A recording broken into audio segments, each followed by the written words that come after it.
No Nose Knows. Written by Irrespective. Chapter 10.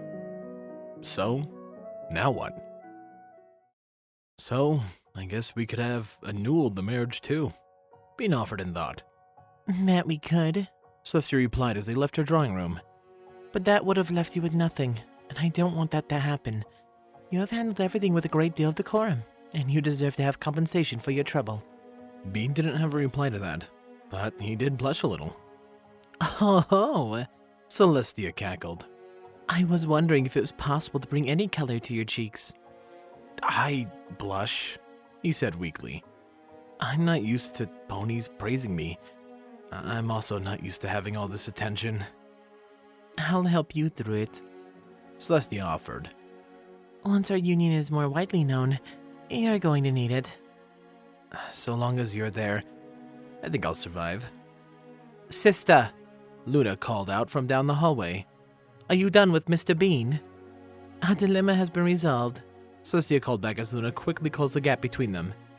All right, I need a straight answer. Not this cryptic nonsense. Are you two divorced? No, Good, I need your husband. No! Celestia instantly wrapped a ring around him and pulled him tight. He's mine. Go get your own. Luna smacked her forehead with a hoof and groaned. Not like that. I have an ambassador from Caballo arriving in an hour, and I need his cooking skills. Some light refreshments will help ease the tensions from your reschedules. That it would. Bean, would you like to entertain your first diplomat? Sure, I'd be willing to help, he said as Celestia's wing retreated with a line of tingles across his flank. What do you want me to make? Something more to the elegant side, Luna replied. Ambassador Rompvito is known for his particular tastes.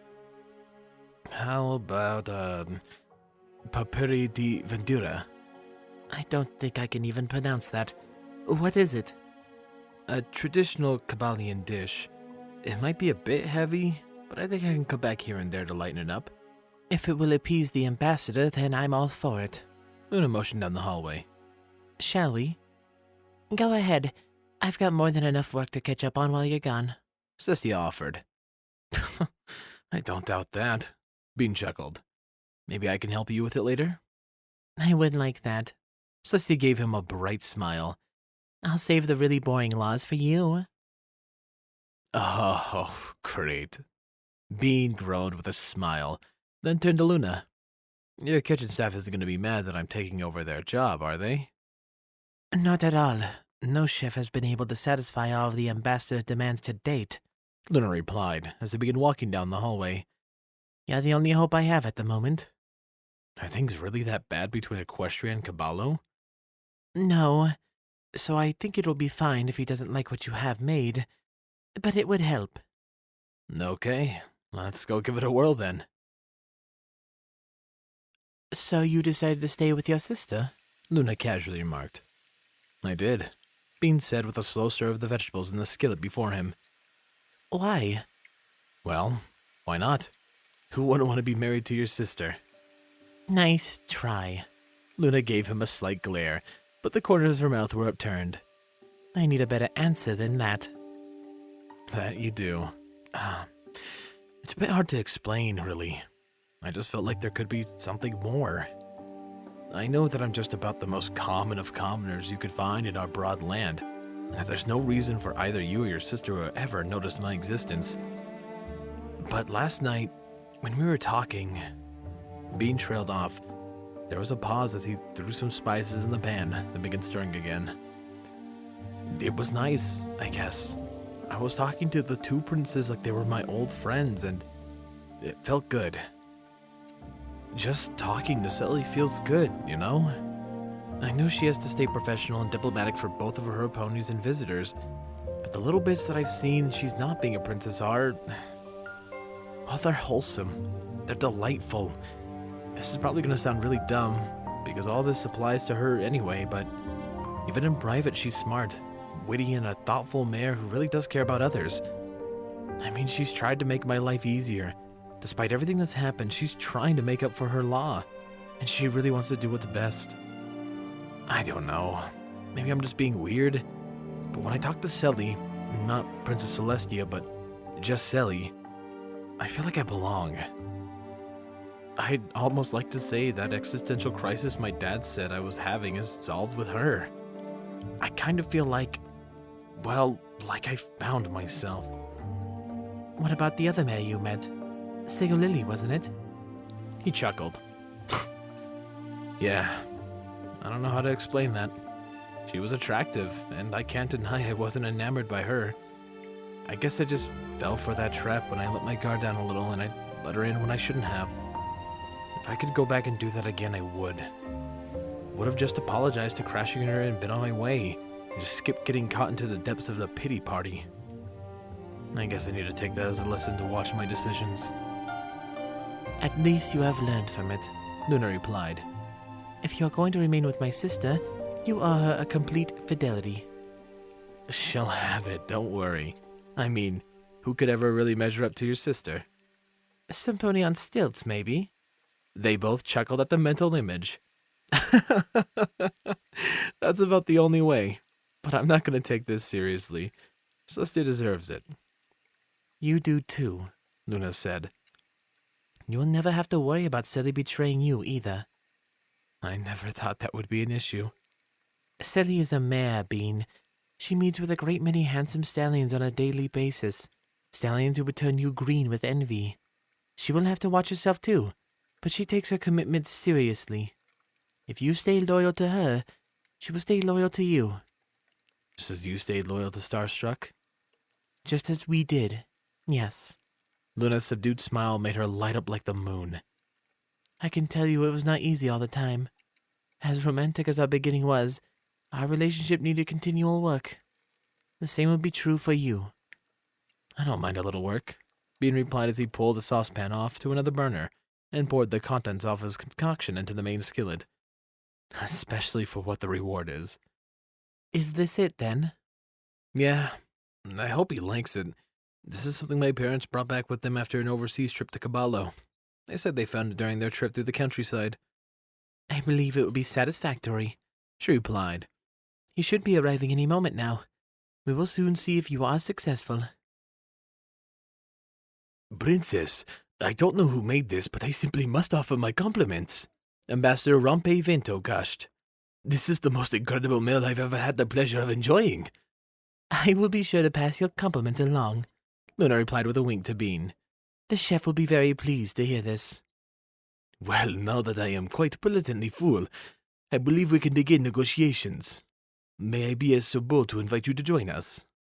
I have already made arrangements to join you and Mr. Pennywise, Ambassador. Fantastico! Will Mr. Bean be joining us? I believe he is needed elsewhere, unfortunately. In high demand, eh? The ambassador bobbed his eyebrows at Bean. But that is fine.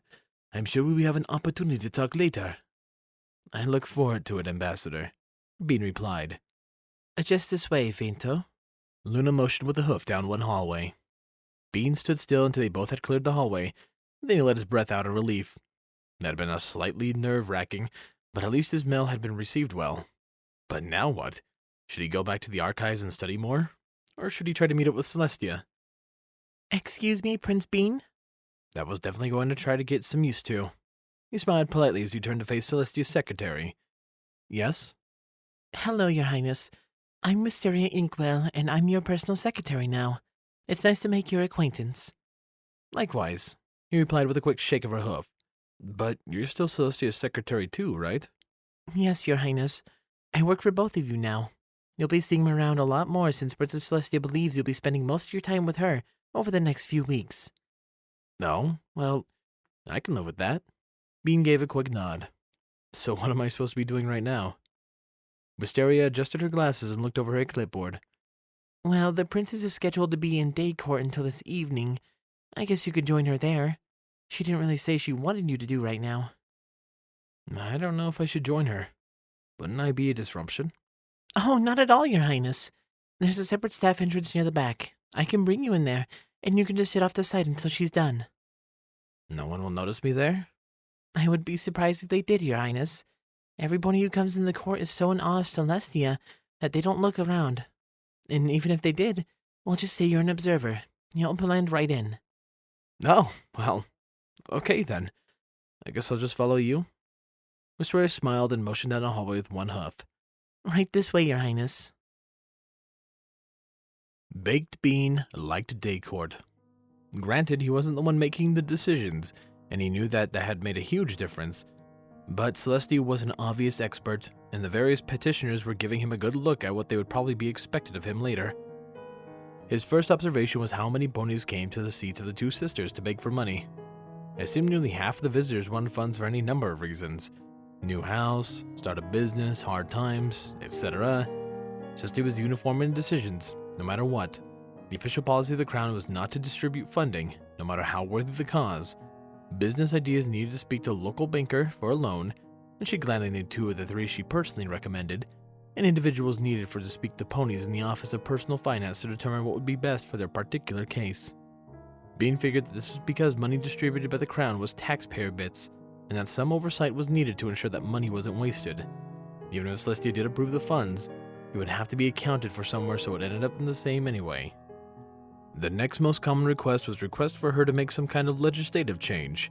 These she listened to calmly and attentively, no matter how strange they were. There was, for instance, a pair of goats who wished for National Feta Cheese Day to be declared, and that made Bean giggle a bit, since he personally disliked feta. Celestia diplomatically said she'd look into that, and that had worked. Another asked for an official study into whether or not Cloudsdale's method of replenishing their water reserves was damaging to the local ecosystems. He looked a bit put out when she told him comprehensive studies had been done every year for the last 212 years and no damage had ever been noted. Well, other than a few confused fish that had to be screened out of the water inlets and returned to the donating lake every time the reserves were filled. He was pretty amazed at how well she handled these requests, and how well she knew what legislation was already in place. But he also realized why she had forgotten about her nose law. With the constant influx of laws, ordinances, and other minute details that went into running a country, it would be easy to forget a dusty old law that wasn't doing anything. The rest of the petitioners he labeled as miscellaneous. Some just wanted to chat with her, some wanted a photograph and or autograph, and one old mare asked if Sally could speak at her funeral. Celestia had to dance around that one, saying it really depended on her schedule on the day of death. The absolute best petitioner, however, was the last pony. It was a suave young thing, perhaps the same age as Bean, with a slick back mane and sparkling white teeth. He sprayed his mouth with what Bean suspected was brush freshener just as he was announced, and he strode confidently into the room with all-knowing grin. Good afternoon, Furious Thunder. Celestia greeted evenly. What do you have to present before the court? Thunder cleared his throat with a practiced ease and emotions. O great Celestia, whose strength binds our lands together and whose wisdom shines forth across the seas, I thank your fortune and luck that I have been so privileged to be in your presence today.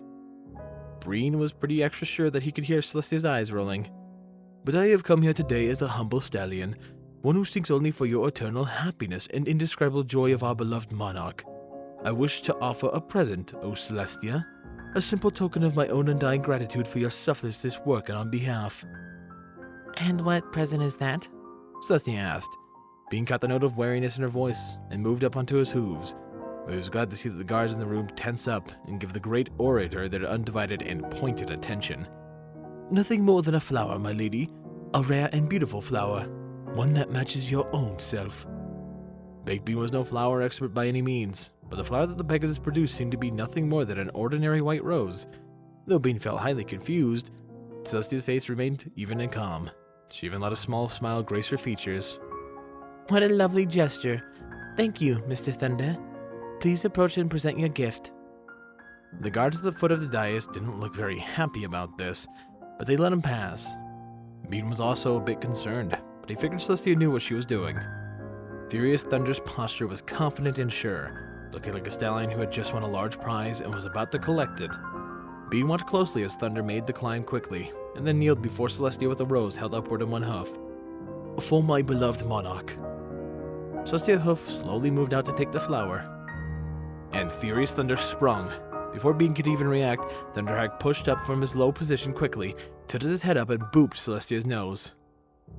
Oh, my apologies. Celestia retreated up a backward step, and Bean caught the mischievous wink from his wife. I didn't realize you were going to stand. Oh no, your highness, the fault was mine. I am such a clumsy stallion. Thunder made a great effort at enunciating his words. Are you really? You should take some yoga classes then. Celestia took the rose in her magic and sniffed it. Or perhaps some Tai Chi would work better. Or is it Chai Tea? I always get those mixed up. I'll look into it. Now, I could be mistaken, but this seems like a rather ordinary rose. What makes it so special? It is the first flower I gave to my future bride. Oh, well that makes it far too special to give to me. Celestia pushed the rose back into Thunder's face. You should return it immediately. Your Highness? One of the guards piped up after clearing his throat. Oh, do you mean me, Mr. Thunder? Celestia put a hoof through her chest in dramatic shock. Oh dear, you did just boot my nose, didn't you? I did, yes. That winning smile was back in full force. Oh my, what a dilemma. I did write that law 1,000 years ago that says the first stallion to touch my nose with his own has to be my husband. You did, yes. It's certainly a good thing that law is no longer valid, isn't it? It is... Wait, what? Celestia nodded solemnly. Yes, I'm afraid that you are not the first stallion to touch my nose. You're operating under a misconception. Some pony got you already? Thunder whispered in disbelief. Celestia now frowned at him. Yes, and it's a good thing too. What university are you attending right now? Bean was trying very hard not to laugh at now thoroughly rooted furious Thunder. The University of Canterlot, Your Highness, Thunder said. And did you read my law for yourself, or did you just hear about it? I heard about it from some of my friends on campus who'd seen it. I see. Did you consider what would really happen if you were the first one? Because it is no easy task to be a prince. You must be calm and collected at all times, never letting your emotions overrun your judgments and decisions. You must handle ponies at their very worst as well as their very best. Despite your own opinions and ideas, you must be open and receptive to all ponies, no matter how different they may seem or how offensive their personality may be. You must also make decisions that will be tried and tested for years to come, and if you make an error, then you will not only suffer yourself, but you will impact the lives of potentially millions. A seemingly small and simple law can completely change the whole of Equestria. Bean moved over towards the dais, then Celestia motioned for him. He knew all that stuff wasn't for Thunder, it was for him. Celestia was warning him. He'd be in a hot seat with her in more ways than he knew about. But that was just it. He'd be with her. And with that being the case, he believed it could be done. He could be a prince and have the love of a princess. It would take everything he had, and probably more, but it would be doable. Mr. Thunder, I would like you to meet... Celestia stalled, looked over to Bean and smiled. My husband, Prince Baked Bean. Bean, say hello to Furious Thunder.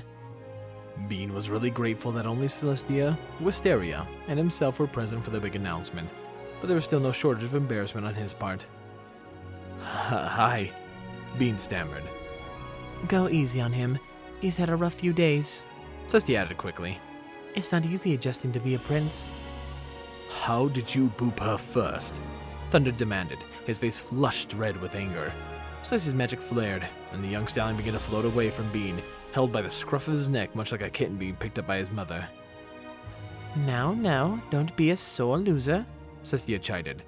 My advice for you is to forget any of this happened, resume your studies, and look for your special sun pony while doing so. You will never know what destiny will strike. Now, off you go. Thunder yelped when Celestia's magic swatted him on the bum as he put him down, and then he grumbled and fumed his way out of the throne room, with a couple of guards following for good measure. Once he was out of sight, Celestia nodded to Wisteria. I believe we shall adjourn day court for now. Very well. Celestia swung the double doors to her throne room shut with her magic. Now then, all that excitement has worked up my appetite. Bean, what do you suggest we have tonight?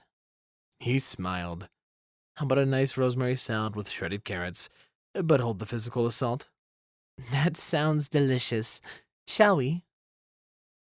So I guess we have to make the official announcement now, Bean said. Not necessarily, Luna replied. If you are still not comfortable about your position, we can still use one of my favorite stalling tactics. Celestia rolled her eyes, but she laughed too. The crown can neither confirm nor deny the rumor that has been spread by Furious Thunder. No further comment. Exactly. It is amazing how well that works. No, that doesn't seem right, Bean replied. I would still feel like I'm deceiving ponies. Since I decided to stay, we should announce it. The bean has spoken, Celestia grandly proclaimed with a chuckle.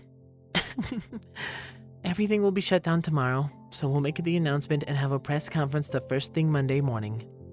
Bean nodded. I guess this means we should go meet my parents tomorrow. Are you sure you want to? I'm pretty extra sure I don't want to. Bean paused while he glared daggers at the floor.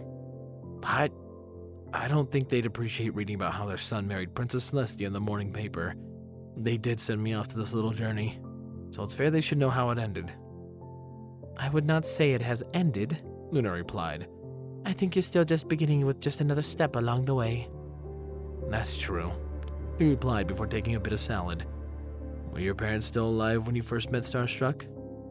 You should not talk with your mouth full, Luna chided. But they were, yes. It was not easy for them to accept him, but they did in time. They didn't like him? He was mouthy, a temperamental thing at first. Though he treated me kindly, he would gladly have an argument at any time with any pony. He hated backing down too, so there were frequent equal clashes. Father was ready to turn him into a saddlebag more than a few times. Our parents were also slow to adapt, Celestia added. The magic of friendship takes longer to work on some, and it's hard for mother and father to accept an earth pony as an equal, not to mention the additional hurdle of being worthy of their daughter. But in time, they did. We all worked together on it, and he eventually became a beloved son-in-law. Think they'd ever approve of me? Bean asked. Luna tapped her hoof to her chin. They would not approve of you being an earth pony. They would also frown upon your common status and your accidental invocation of the law. But then you stayed and took responsibility, Celestia added. They would appreciate that, even if they would not admit it. Taking a thrashing from me would probably add to the appreciation of your tenacity. Luna shook her head and chuckled. Enduring my teasing would also be endearing. Being an excellent cook is always a good way to gain a pony's favor, Celestia offered with a deep smile.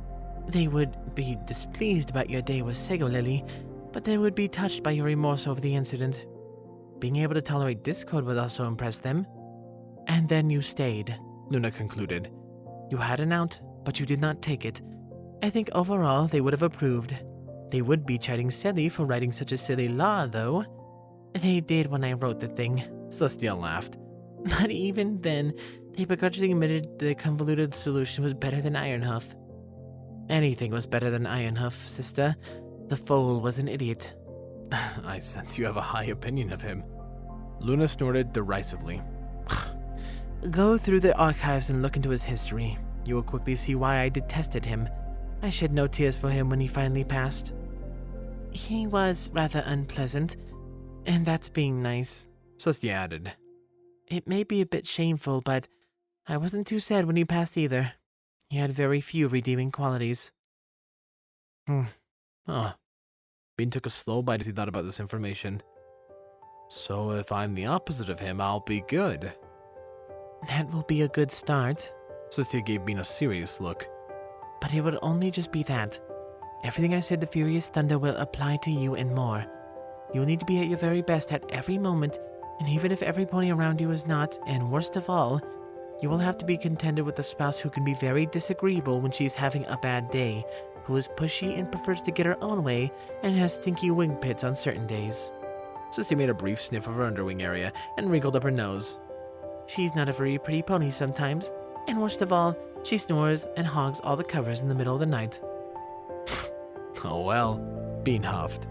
I don't think I can tolerate a blanket hog. I don't know what I can make this relationship work with a pony who has such a fatal flaw. You could just fight back, you realize? Luna pointed out. Just poke Silly in the ribs and she will relinquish her hold on whatever she's stolen. She'll also snort like a wee little piggy. Luna! Celestia gasped loudly. You have just given away my greatest secret. How could you? Luna blew raspberry at her sister and then pulled Bean close in with one wing. If you stick with me, Mr. Bean, I will teach you all of my sister's weaknesses. You shall emerge victorious from any tickle war my sister may dare to wage. I will not leave my brother-in-law defenseless. I'm not sure this is a good idea, but teach me. Oh, great Lunar Princess. A traitorous alliance. Equestria is doomed. So she shouted with a loud laugh. There we go. Another fantastic chapter of No Nose Knows. I absolutely love when Sally puts down her princess mask. She's so cute, and she's just a normal mare. She's just a normal mare. In all reality, an all-powerful goddess, sure, but a normal mare. And the audacity of Furious. That man was about to try to get to the crown that way. I can't believe that. The smugness of Celestia in that scene is amazing, and I'm glad she did it. What I'm also glad for are my wonderful donators. Thank you, Chase Lemaster, HKH4 aka Texture, The Animated Ghost, Solus, Stu Hex, Captain Blue Shadow, and I'd like to welcome my new Patreon, Squall.